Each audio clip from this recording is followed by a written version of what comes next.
Is this like a canceled thing? Am I being canceled?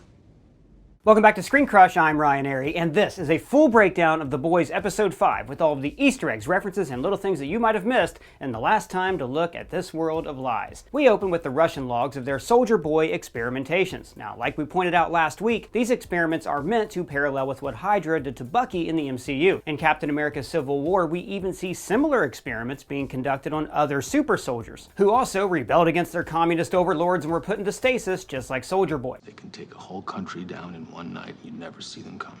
In fact, there are a lot of parallels with Billy Butcher and Baron Zemo. Like we've pointed out in multiple videos, Zemo kinda had a point about controlling the supes. Desire to become a superhuman cannot be separated from supremacist ideals.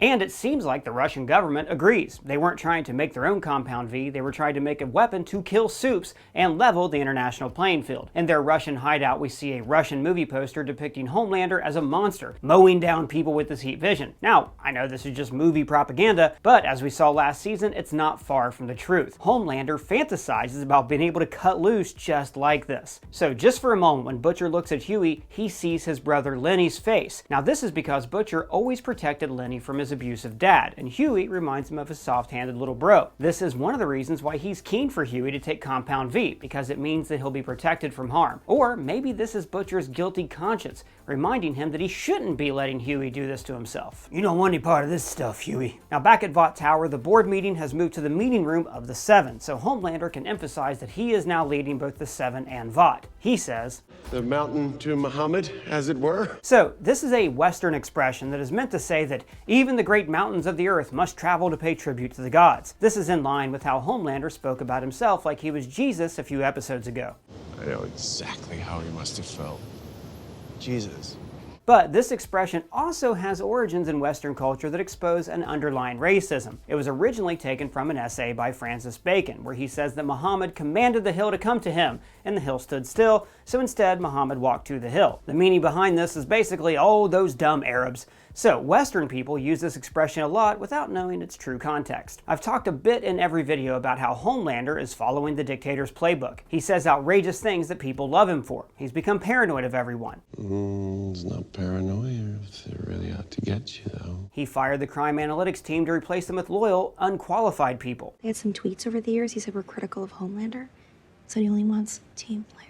He's made his aides infight to prove their loyalty to him. He's also sowing distrust of a mysterious group that he can label as an enemy. They operate in the shadows, and they are the ones pulling the strings. Then, like Hitler burning the Reichstag, he uses this mistrust to seize power at Vought. He starts putting down insurrections by killing Supersonic. He also starts to distrust the press. I am sick and tired of the lies peddled by the mainstream media. And as we see in this scene, when somebody says something that he doesn't know anything about, he takes this as a personal offense. Do you think you know better than me? Dictators also possess the same flaws as Homelander, which Maeve points out. You're just a paranoid, malignant narcissist who thinks everything is about you. And most dictatorships fall from within, so I'm sure this one will as well. I got a theory on that I'll save for the end of the video because it's a spoiler for the comics. Anika is back. She's the crime analyst who Homelander and Black Noir both bullied in season 1 and 2. And later, we see that she is freely eating her almond joy without Black Noir around. Would you like an almond joy? Remember, he has a nut allergy. He has a tree nut allergy. Now, I actually think the reason why she is allowed to stay is because the other members criticized Homelander on social media, but she is so terrified of supes and she wouldn't have said anything about them on her socials. In fact, maybe she keeps Almond Joys around because they keep Black Noir away. We see that Vought has covered up the death of Supersonic by saying that he relapsed and overdosed. Now that is a neat way of making him into a hero who in the eyes of the public wasn't worthy of the Seven, because he had a drug addiction, but also because someone with such a human frailty can never achieve great things. Subconsciously, this is telling people that they shouldn't get worked up over his death because he was never going to be that much of a superhero. He was just too darn human. So we go from a fake addict who once dated Annie to a real addict who is currently dating Annie, Hughie. He comes clean with Annie while comparing himself to Dom Toretto from Fast and the Furious. I'm like Dom Toretto taking off, trying to get away from him because I'm quick and I'm all about family. Then he goes on to say all the stuff that addicts do. It was awful, like the hangover, all of it. Just Absolutely hated it. When he actually loves it. And this is right in line with Butcher, who loves having superpowers, but hates that he loves having superpowers. Again, we're on that Zemo slippery slope. Desire to become a superhuman cannot be separated from supremacist ideals. And Butcher's line here subverts Peter Parker's mantra. With great power comes the absolute certainty that you'll turn into a right. I mean, that's the #1 theme of the show, right? That people with power are inherently corrupted by that power because it's human nature. And the greater the power, the greater the corruption. And wow, Butcher and Maeve. Do you think him talking about getting rid of all the supes was a turn on because she actually hates herself? Now, it is appropriate that they hook up in the same episode that introduces the Legend, for reasons that I will talk about in just a bit. Ashley is the new Vought CEO, and she gets a congrats from Republican Senator Lindsey Graham. Congrats from Lindsey Graham. He's such a gooch licker. Girl, you don't know the half of it. Now let's talk about A-Train. He sold out Supersonic to curry favor with Homelander, and as a reward, he gets to meet with an extremely unapologetic Blue Hawk. We were taught to dominate, totally. He ends up getting him to agree to make an apology, which is corporate speak for, we're gonna keep doing the same stuff and next time try not to get caught. Now this ends with Blue Hawk attending a community meeting that ends with him screaming, "All lives matter," and shattering the spine of A-Train's brother. So A-Train was trying to have it both ways. He wants to be in good with Homelander and be a celebrity and be part of the system and stay famous, but he also wants to get credit for doing good for his community. In this episode, he learns that this makes him culpable for the blood that's spilled, both the blood of his brother, other black people, and Supersonic. Supersonic trusted you, and you got him killed. Next, we see Soldier Boy experiencing the culture shock after coming out of ice, again mirroring Captain America. But it's been 35 years since he went into the ice. When Captain America came back in the comics, it was less than 20 years since he was frozen. So this guy still has 80s values. He's grossed out by seeing gay men together. But the biggest shock for him is seeing that the Seven are the biggest superhero team in the country. After the explosion, I loved how Homelander springs into action. Book slots on all the Sunday shows. Tell them that there's nothing to worry about.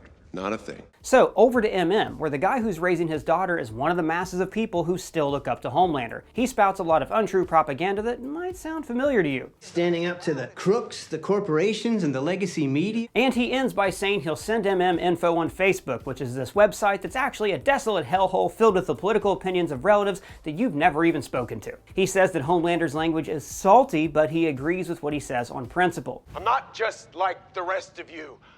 I'm stronger, I'm smarter, I'm better. Because he's America's greatest hero. Now, this all goes back to what Stormfront said at the end of season 2. People love what I have to say.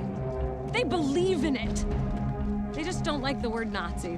Meanwhile, Hughie is on a power trip of his own, and he starts getting sloppy. The show is gradually drawing parallels between him and Homelander. Homelander spent an entire year between seasons 2 and 3 apologizing and feeling impotent, like Hughie now feels powerless in this season. So Homelander goes off and flexes his own power, saying whatever he wants. Just like Hughie gains power and he starts to get sloppy. Like here, he just doesn't even try to hide that his arm isn't broken.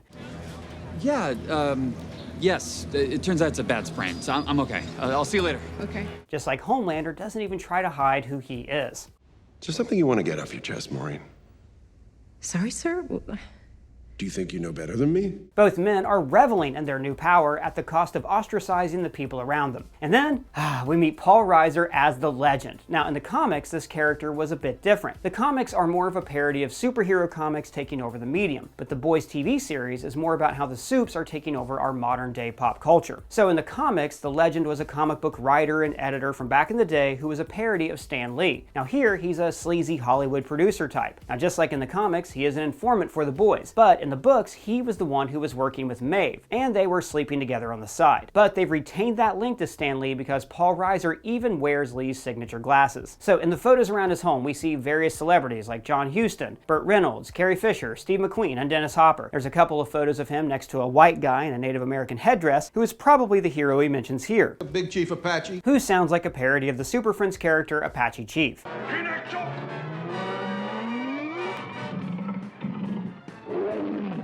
There are also characters of Soldier Boy, Black Noir, and Crimson Countess that look like the celebrity drawings hanging up in the restaurant Sardi's.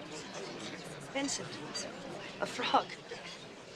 There's also a movie poster for the Crimson Countess movie and one for a black noir film called This Means Noir, a play on This Means War. So he was running the supes whenever Payback was the #1 team back in the 80s. So it makes sense that action movies in the vein of Stallone and Schwarzenegger would have been the dominant films in that era. Oh, and Hughie even points out that he's with Roy Scheider, an actor most famous for his roles in Jaws 2 and Sequest DSV. He also name drops a hero called Steel Knight. He is a Payback member from their World War II days. His modern day version is Tech Knight, who was name dropped in season 1. After all, Tech Knight saved me.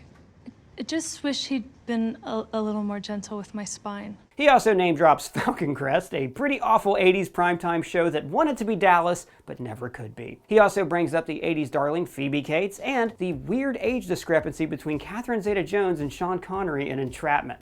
I was prepared for everything. Except you. And we also see a wall that is a tribute to Soldier Boy, with a replica of his World War II shield and several photos of Payback on his gallery wall. And my favorite Easter egg is this Budweiser ad featuring Liberty that was the previous identity of Stormfront. Homelander is on Cameron Coleman's Vought News show when he finds out a group of Nazis called the Storm Chasers are sympathizing with him. Then he pulls that old politician trick of distancing himself from the Nazis while still embracing their values. I don't know anything about storm chasers, but look, I can understand why they might think that. And I keep mentioning how the show is blatantly comparing Donald Trump to Homelander. We have the Taco Day tweet. Seriously, we have the best taco bowls right here in the building. Him pretending he's kidding when he's not. Don't look at you two. I'm kidding.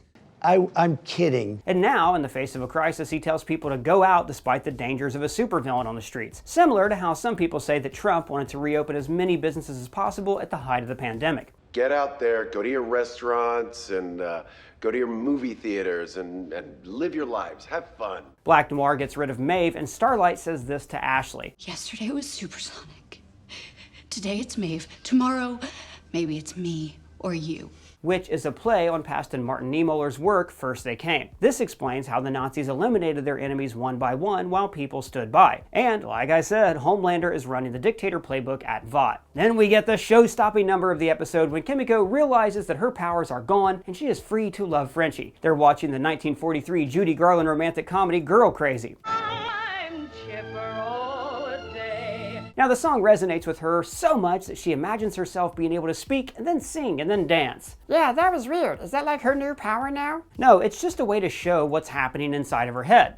I'll let Schmigadoon explain it. When you're too emotional to talk, you sing. When you're too emotional to sing, you dance. The song is pretty straightforward. It's about somebody who's so happy that they can make music and they have somebody to share their life with. But in Kimiko's case, she's freed from the curse in her veins and she has Frenchie, so she can finally live a normal life, at least until little Nina steals Frenchie. Then over to Crimson Countess, who is trying to open up a Carol Baskin-like tiger retreat, but for chimps, which will never be finished. She's on an OnlyFans-type sex chat with Seth Rogen. Now remember, Seth Rogen appeared in season 1 as the director of a black noir movie. It's really exciting. It's my first movie with in the Vought cinematic universe. She also name drops the primates from 2 movies, Dunstan Checks In and Outbreak. I guess Monkey Trouble doesn't rate then, huh? Why are you so upset? Well, I frickin' love Monkey Trouble, man. Thora Birch and a kleptomaniac monkey. I mean, it's not Citizen Kane, but nobody ever talks about that movie anymore. It's a good movie. Later, Hughie tells Annie that he's aware of the dangers of addiction. I'm not an idiot. I know it's sketchy. I've seen Train Spotting. That is the Danny Boyle 90s heroin drama famous for putting Ewan McGregor on the map and making babies creepy forever. Now, it's really sad to see Hughie pulled into this mindset. There are a lot of parallels here between him and Tommy Peterson from season 2. That was the incel played by Charlie Kuntz, who was driven crazy with fear and shot a clerk. I shot the clerk. Yes, when did you shoot him? Now he did this because Stormfront and social media were making him feel like he had no power in the world. They drove him mad with fear. So he shot this guy so he could feel empowered in a world where normal people are increasingly powerless. You one of them? You fucking supervillain? Now Hughie wants to save Annie from Homelander, but in the process, he is becoming Homelander. Classic Anakin Skywalker stuff. It was said that you would destroy the supes, not join them! The episode ends with Butcher and Soldier Boy making a deal. And speaking of slippery slopes, remember, Butcher rejected a similar deal with Homelander earlier in the season. What if you and I, well, what if we share a different destiny?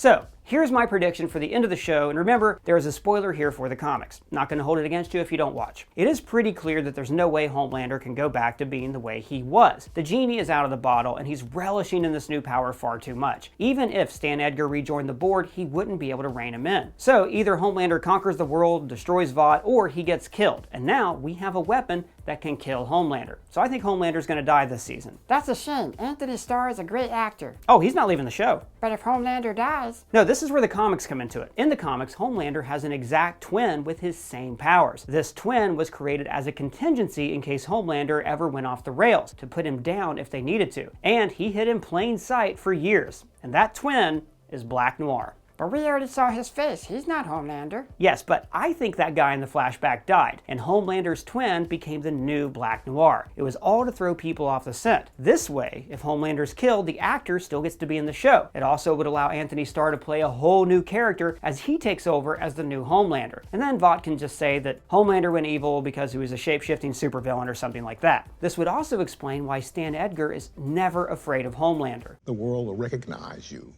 for the pitiful disappointment you are. Because he always had a spare Homelander waiting in the wings to protect him if Homelander tried to kill him. But let me know what you think about the theory and the episode down in the comments below, or you can @me on Twitter. And if it's your first time here, please subscribe and smash that bell. For Screen Crush, I'm Ryan Airy.